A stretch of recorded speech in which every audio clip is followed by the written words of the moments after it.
하나님 말씀 누가복음 20장 1절에서 8절 말씀입니다.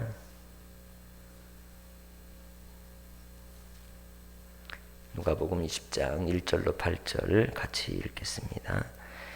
하루는 예수께서 성전에서 백성을 가르치시며 복음을 전하실새 대제사장들과 서기관들이 장로들과 함께 가까이 와서 말하여 이르되 당신이 무슨 권위로 이런 일을 하는지 이 권위를 준 이가 누구인지 우리에게 말하라.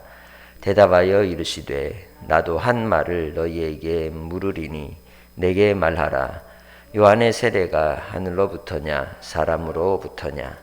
그들이 서로 의논하여 이르되 만일 하늘로부터라 하면 어찌하여 그를 믿지 아니하였느냐 할 것이요 만일 사람으로부터라 하면 백성이 요한을 선지자로 인정하니 그들이 다 우리를 돌로 칠 것이라 하고 대답하되 어디로부터인지 알지 못하노라 하니 예수께서 이르시되 나도 무슨 권세로 이런 일을 하는지 너희에게 이르지 아니하리라 하시니라.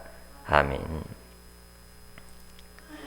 예수님께서 예루살렘에 도착하시고 예루살렘에 대해서 우시며 그들을 애통해 하셨던 그러한 장면을 뒤로하고 성전 청결의 사건을 통해 예수 그리스도께서 참 성전 되심과 주인이심을 말씀하여 주셨습니다.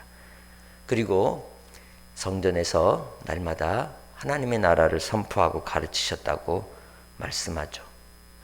그런데 이 일에 대해서 못마땅하게 여겼던 종교 지도자들의 무리들이 예수님께 와서 묻는 겁니다. 누구 권위로 무슨 권세로 이런 일을 하냐는 것이죠. 그때 예수님께서 예로 들었던 답변이 뭡니까? 세례 요한이 하늘로부터 받은 권세로 했느냐 아니면 사람으로 말미암아 세례를 주는 자였느냐 묻습니다.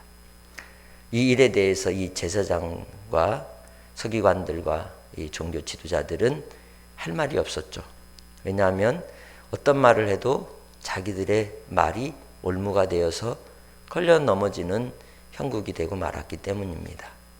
왜 그러면 이들은 이러한 예수님의 권위에 대해서 묻는 것으로 인하여 올무에 걸릴 수밖에 없었을까요?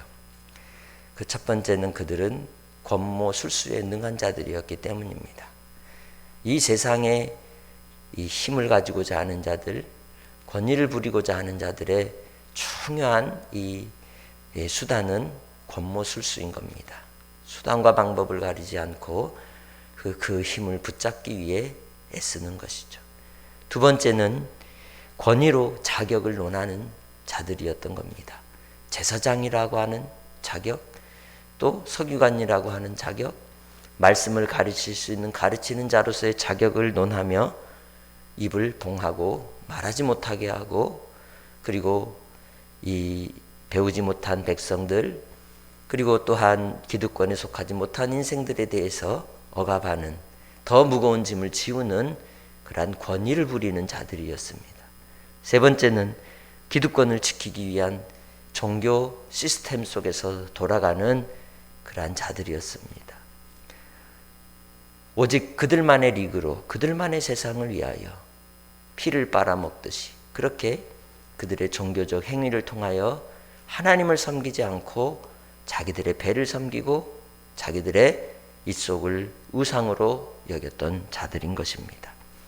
그들은 진정한 하나님을 섬김이 없었고 그들은 오직 이 세상 속에서의 안위와 안락만을 위하는 삶을 살았던 것이죠.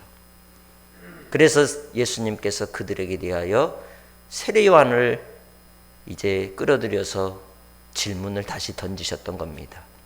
그 세례 요한의 세례가 누구로부터 이루어진 것이냐라고 하는 것이죠. 종교 지도자들은 세례를 받았나요? 세례 요한에게 가서 세례를 받지 않았습니다. 인정하지도 않았습니다. 그러나 모든 백성들이 세례 요한을 따르고 있었기 때문에 그들의 세력에 그 힘이 무서워 함부로 말할 수 없었던 겁니다. 또한 세례 요한이 하는 말이 틀린 게 없었거든요. 그렇다면 예수님께서 왜 세례 요한을 통하여 답변을 하셨을까요?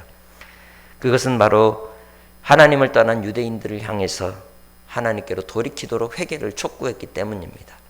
아픈 데를 찔렀기 때문입니다. 명확하게 거짓을 드러내어 진리 가운데 돌이키게 했기 때문입니다. 뿐만 아니라 그는 광야에 외치는 자의 소리로서 자기를 드러내지 아니하고 예수 그리스도의 오실 길을 예비하는 자로 오직 예수님만을 드러내는 종이었습니다. 그래서 모든 백성들이 그를 따랐고 그를 추종하였고 세례를 받았던 겁니다. 그러나 세례 요한은 백성들과 함께하지 않았습니다. 언제나 광야로 돌아갑니다. 예수님께서 제자됨의 중요한 원리를 이야기할 때 첫 번째가 뭐라고 그랬습니까? 자기를 부인해라. 두 번째는 자기 십자가를 지고 나를 따르라 하셨습니다. 이 두 가지 원리를 지키지 않고서는 결코 예수님의 제자가 될 수 없습니다. 주 예수 안에서 우리가 쟁기를 붙잡고 있으면서도 뒤돌아보고 세상의 권위와 권세와 기득권의 마음을 다시 빼앗긴다면 목사라고 하는 위치가, 장로라고 하는 위치가 우리의 기득권이 되고 세력이 되고 힘이 되고 시스템이 되면 그것은 주님의 다시 물으시는 답변과 같이 우리의 권위가 누구에게로부터인가를 살피고 하나님께 철저히 회개하며 돌이켜야 할 것입니다. 예수님께서는 그들이 잘 모르겠다고 할 때에 8절에 나도 무슨 권위로 이런 일을 하는지 너희에게 이르지 않겠다 말씀하셨습니다. 이 말씀은 몰라서가 아니라 그들은 믿는 자가 아니기에 믿지 않기에 그들에게 말할 필요가 없다는 의미인 것입니다. 진정 예수님은 어떤 분이십니까? 요한복음 17장 2절에 예수님의 권세를 이야기합니다. 아버지께서 아들에게 주신 모든 사람에게 영생을 주게 하시려고 만민을 다스리는 권세를 아들에게 주셨습니다. 라고 예수님은 분명히 말씀하셨습니다. 예수님은 이 세상에 오셔서 죄악 가운데 있는 인생들을 건지시고 구원하려고 오셨습니다. 오직 유일한 구원의 주는 예수밖에 없습니다. 그 예수 그리스도를 믿는 자들에게 하나님의 나라를 소개하셨고 하나님의 나라를 선물하셨고 또한 영생을 주셔서 하나님의 영광을 위하여 이 땅의 삶을 통해 하나님의 주시는 평강과 기쁨 속에 승리하며 살도록 허락하여 주시고 진리를 알므로 진리 안에서 자유하는 자가 되도록 은총을 베풀어 주시는 줄 믿습니다. 오늘 우리가 하루를 살 때에도 내가 무슨 권위로 이런 일을 행하느냐라고 나 자신에게 질문할 때 오직 예수 믿음으로 예수님으로 인하여 내가 그 은혜로 살아갑니다. 주님만을 바라봅니다. 주님만을 의지합니다. 주님만을 사모합니다. 고백하며 주님이 주시는 십자가를 지고 따라가시기를 바랍니다. 이 땅에서 예수를 인정하는 자 하나님께서도 인정하실 겁니다. 이 땅에서 예수님을 인정하지 아니하고 부인하면 하나님께서도 우리를 부인하실 것입니다. 이제는 우리가 예수의 생명을 가진 자로서 끝까지 예수님만을 믿고 예수님을 따르며 예수님으로 즐거워하고 십자가 지고 끝까지 주님의 권위로 승리하며 살아가는 믿음의 종들이 다 되시기를 주의 이름으로 축복합니다. 하나님 아버지 감사합니다. 오늘도 우리에게 은혜를 허락하시고 주의 말씀 가운데 우리를 강건하게 하시니 감사합니다. 오직 예수 우리 구원의 주 주님만을 따르게 하시고 주님의 영광을 바라게 하여 주옵소서. 오 아버지 하나님, 참으로 어려운 시기 속에 환난당한 이들을 불쌍히 여겨주시고 특별히 오늘 대통령 선거일입니다. 아버지의 뜻에 합당한 정오를 세우시고 이 나라의 민족을 불쌍히 여겨주시고 세계의 평화가 이루어지도록 은총을 허락하여 주옵소서. 오늘도 한나를 사랑하는 성도들의 삶을 지켜보아여 주실 줄 믿사옵고 예수님의 이름으로 기도합니다. 아멘.